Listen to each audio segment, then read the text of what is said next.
భద్రాద్రి కొత్తగూడెం జిల్లా తాళ్లగొమ్మూరులో చిరుత చర్మం 17 గోర్లను అమ్ముతూ ఉండగా నలుగురిని పోలీసులు అరెస్ట్ చేశారు.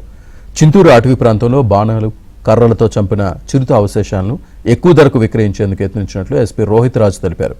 నిందితులపై వైల్డ్ లైఫ్ చట్టం కింద కేసు నమోదు చేసి రిమాండ్కి తరలించారు.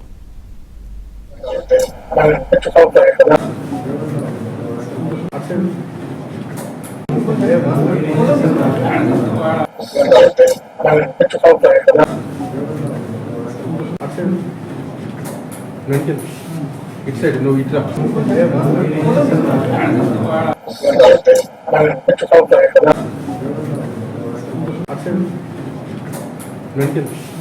ఇటు సైడ్ నువ్వు ఇట్లా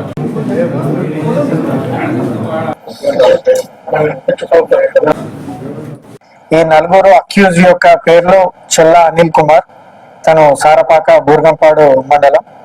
మిగతా ముగ్గురు కూడా కుంజా భద్రయ్య, కుంజా గంగరాజు, అదే విధంగా మడవి కన్నయ్య. వీళ్ళందరూ కూడా చింతూరు మండలం, పోలవరం జిల్లా.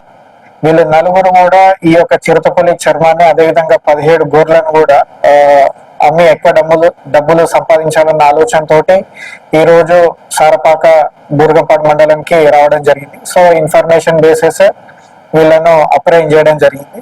సో ముఖ్యంగా కూడా వీళ్ళు ఈ చిరుతపులి చర్మం, అదే విధంగా 17 గోర్లను చింతూరు మండలం గమ్మలకోట గ్రామంకి చెందిన ఎవరైతే ఈ కుంజా భద్రయ్య ఉన్నారో వాళ్ళ పొలాల దగ్గర ఒక గుంతలో పడిపోయిన ఈ చిరుత పులిని బాణాలతోటి, రాళ్లతోటి, అదేవిధంగా కర్రలతోటి కొట్టి చంపి ఈ చర్మాన్ని కూడా మొత్తం కూడా డ్రై చేసి ఆ గోర్లను కూడా తీసి ఎక్కువ డబ్బులకు అమ్మితే లాభం వస్తుంది అన్న కాన్సెప్ట్ తోటి సారపాకకు చెందిన అనిల్ తోటి వీళ్ళు కాంటాక్ట్ అయ్యి ఎక్కువ మొత్తానికి అమ్మి డబ్బు సంపాదించాలనే ఆలోచనతోటి ఇది పథకం పనిని ఈ రోజు ఇక్కడ మనకు దొరికిపోవడం